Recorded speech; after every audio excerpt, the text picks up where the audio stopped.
Hey, this is Sam Black with my first match with Duskwatch Recruiter Ramp in Standard. I'm on play, and I have an okay hand. I don't have any acceleration, but I have a reasonable mix of lands, and I have a spell I can play moderately early and then something else, so I'm going to keep this, but I think it's a very borderline hand where it wouldn't be a bad decision to mulligan. I think it's pretty close either way. I'm not going to change your win expectancy a lot one way or the other. It's about as good as a 6-card hand, I think.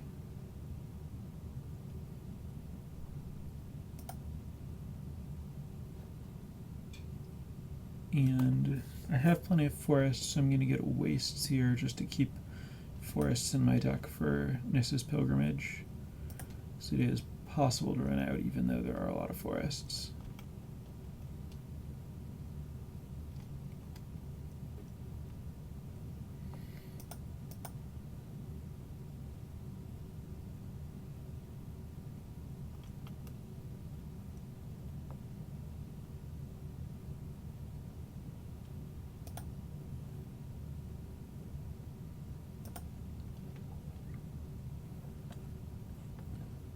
Looks like my opponent and I are just playing slightly different kinds of ramp decks, so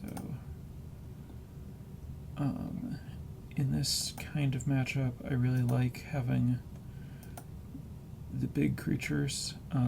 Cards like Ulvenwald Hydra are very good because they're just good against red removal, and just having larger big creatures can be a path to winning. So I don't actually think I get anything out of playing Nissa as a 2/2. I think it just opens it up to getting killed by Fiery Impulse, and I have plenty of lands. So I think this is an unusual spot where it's best to just wait until I'm going to be able to flip Nissa to play it. Which is not something that comes up a lot, but here I think it's certainly the thing to do. So I'm just going to play a forest and pass.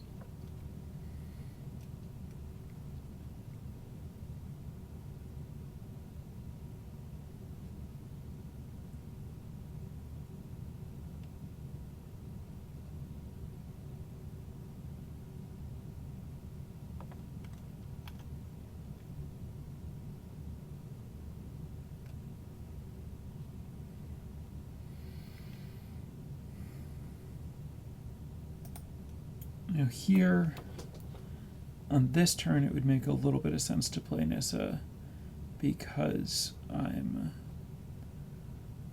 next turn I want to play Dragonlord Atarka, so I can't play Nissa and Atarka in the one turn.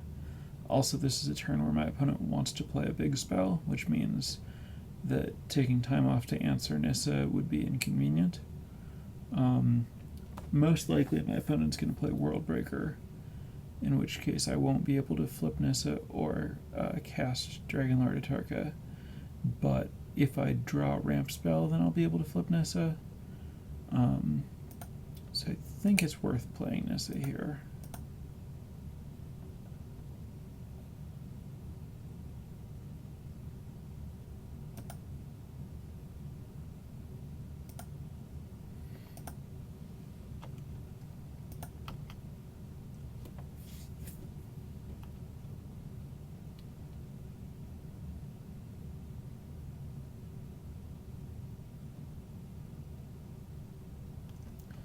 There's the Worldbreaker. I was wondering if it was wrong to play the Shrine because it lets my opponent Worldbreaker it.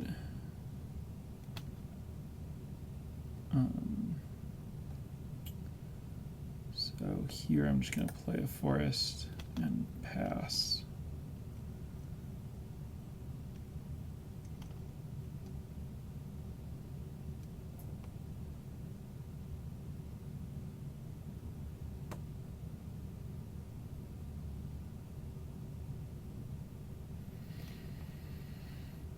So this was a pretty weak land-heavy hand where I was hoping to draw some spells and just drew more lands, so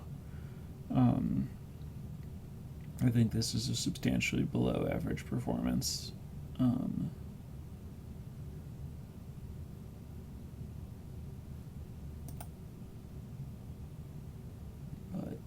I don't think I'm out of it by any means yet.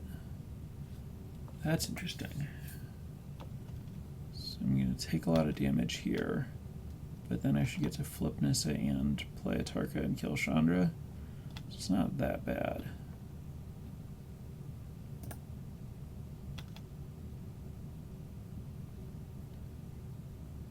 And I don't think it's going to be easy for my opponent to kill Atarka, so I think I can just plus Nissa. I also don't think a 4/4 really does all that much. Whereas getting more cards, that can always be really big.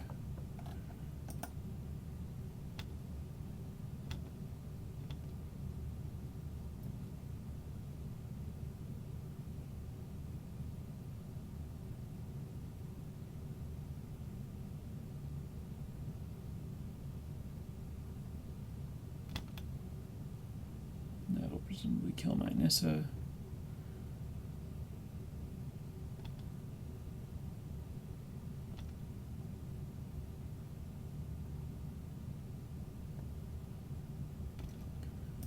I'm going to block even though it lets my opponent Worldbreaker again.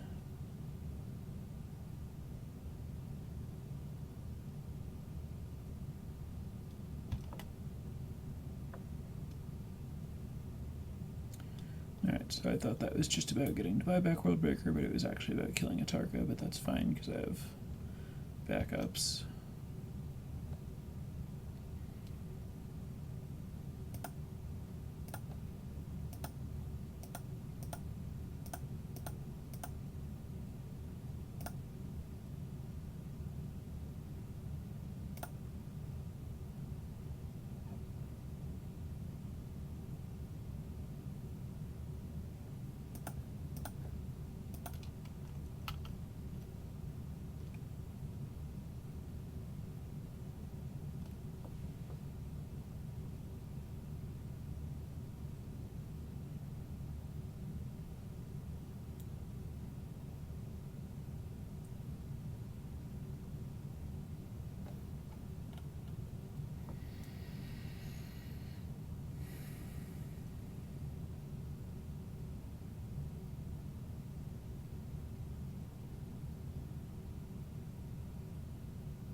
My opponent does have enough mana to return Worldbreaker and cast it, which could kill the Haven.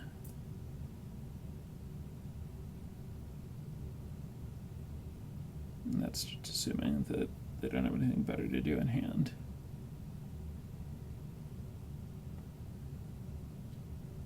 Again, I still think I'm unlikely to win this game, but if I draw some powerful spells, I'm not out of it yet, as far as I know.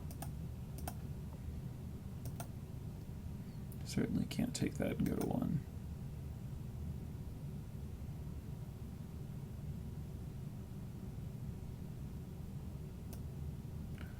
No idea why you would sacrifice Forest instead of Drownyard Temple there.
going to kill my Haven again.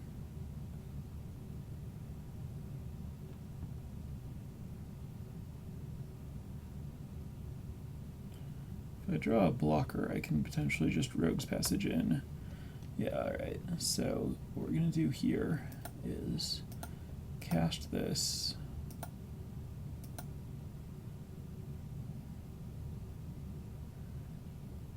Play Rogue's Passage. Get a clue. Now if I want, I can Rogue's Passage my Ulvenwald Hydra and attack for half my opponent's life total, and then plan to block a Worldbreaker with Tireless Tracker and take the other and go to 4. I lose if my opponent has a Tarka or a Chandra or a removal spell if I take that line, and my opponent can sack Hedron Archive to try to find a removal spell.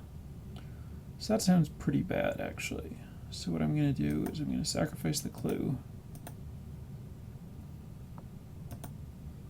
and reevaluate my situation.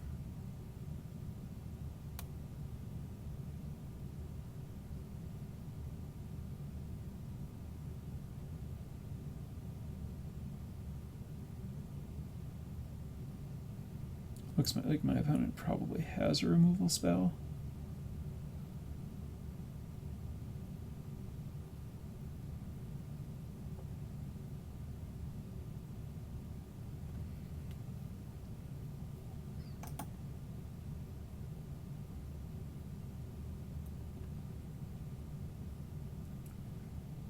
So now I could Explosive Vegetation to generate some more clues, or I could just play Duskwatch Recruiter and start recruiting.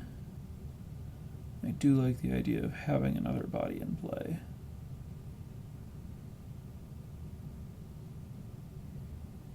Though with the one safe block, the one solid blocker, I'm not that worried. I think I'm going to Vegetation here.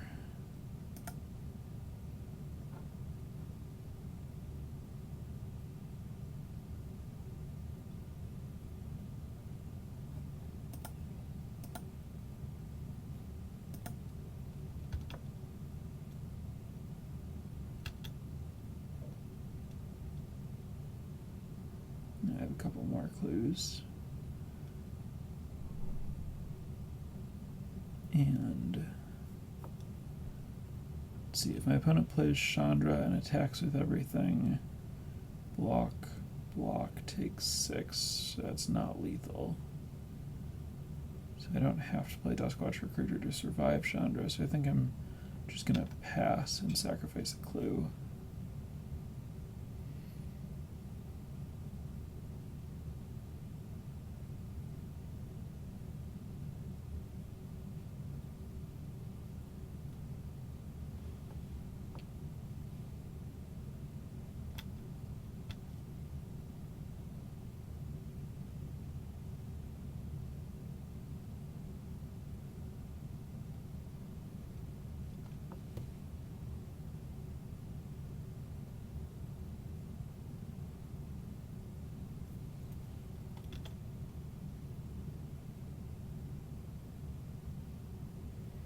So that's going to kill my Rogue's Passage.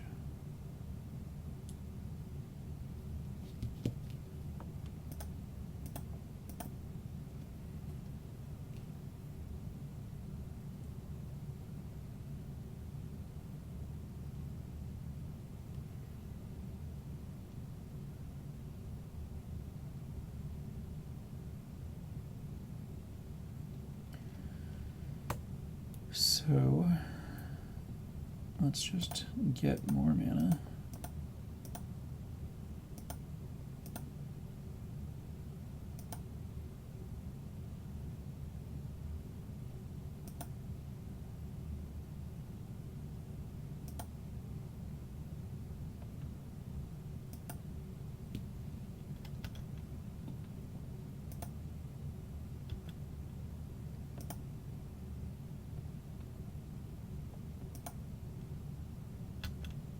And more clues.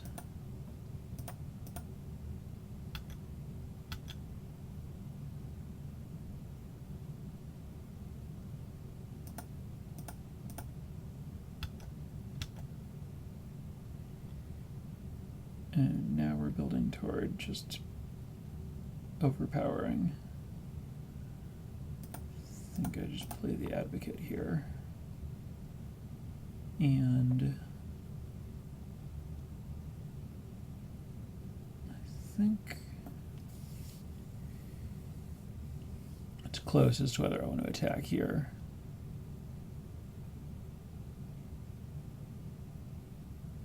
My opponent, if I attack with just this Hydra and my opponent blocks with everything, I get to kill 2 World Breakers. I lose 1 Hydra, my opponent gets to replay a World Breaker. I think it's better to wait a turn.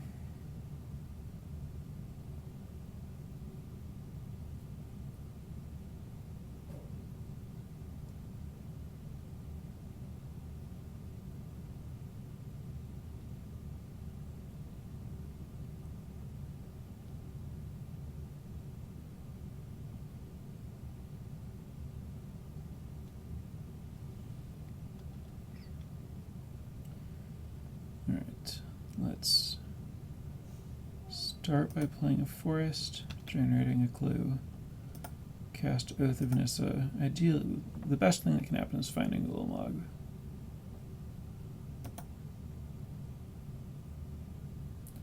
There's Ulamog. So now we just cast this.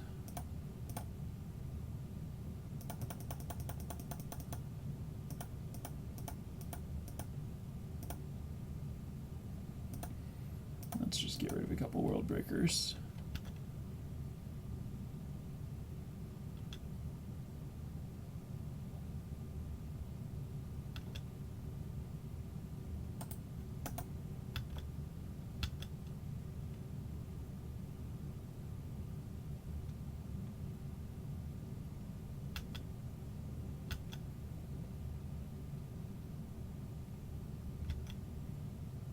Alright, so that ended up working out.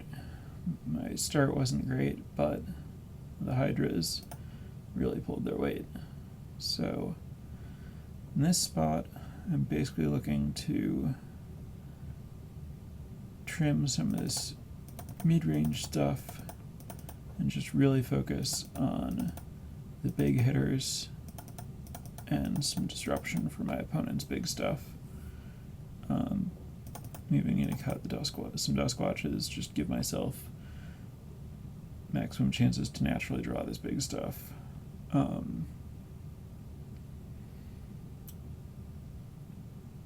Nissa's not at its best. Wondering about Matter Reshaper over it. I might as well split those. I think my opponent will probably still have access to removal, and Matter Reshaper is better there, since it can actually ramp me. So yeah, this is how I'm going to do this.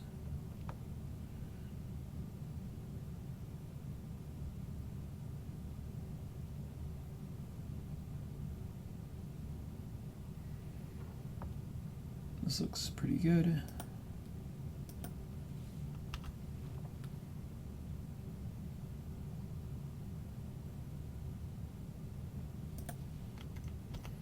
That was a good draw. Now if I don't draw land, or if my opponent kills a cultivator and I do draw land, then I can ramp on turn 3 either way.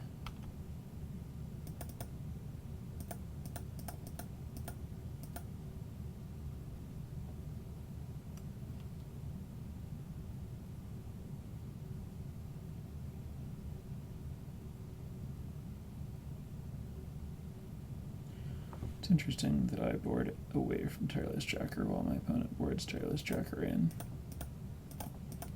Wonder if I'm doing something wrong. Maybe the idea is an unanswered tracker is just a big enough game by itself. Doesn't seem super likely to me. I feel like I'm pretty well set up to just go over the top. Let's see, I don't have another land to play right now. 1, 2, 3, 4, 5. If I draw a land, I can cast the Hydra. But if I take the land, I can cast Vegetation either way. I think I want the Hydra. Hydra seems really good here.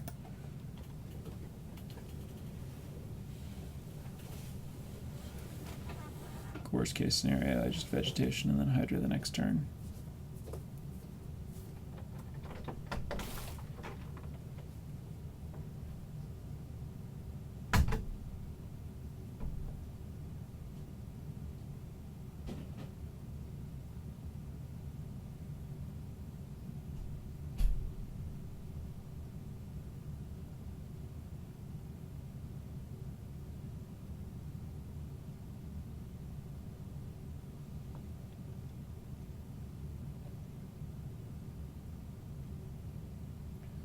Alright, so my cultivator died, so I can't Hydra yet, but I can play this and explosive vegetation.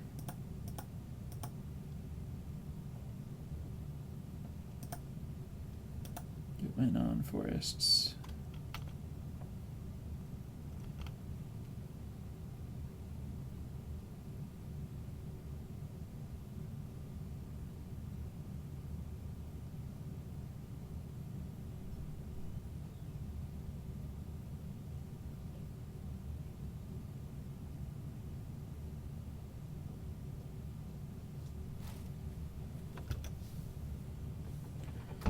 Take a hit from the tracker, and now I have 4, 5, 6, 7, 8 mana. So I can play a Tarka, but I think it's better to just play Hydra and Cultivator.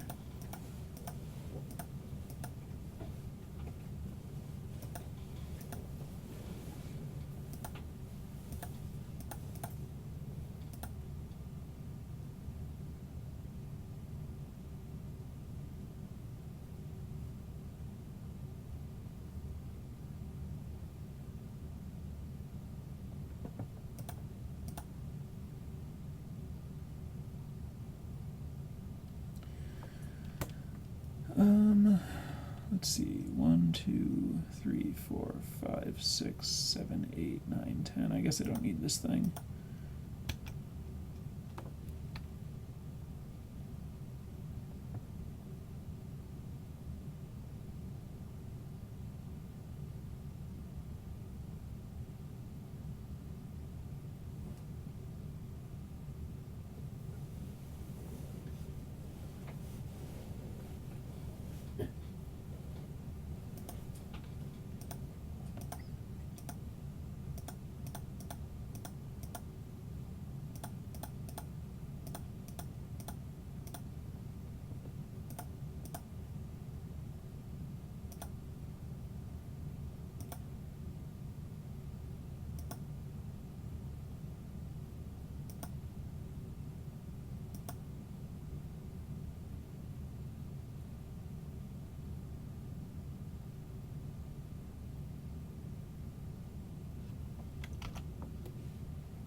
Alright, so that was just to get a forest. There was no delirium, only 3 card types.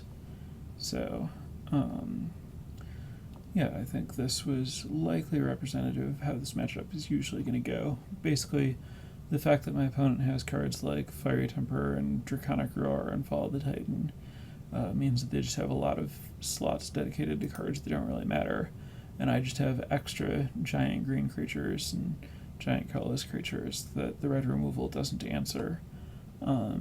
And World Breaker is just too small ball to keep up with the number of things that I have that just win in combat against it. So I think this deck is a substantial favorite in the ramp heads-up matches.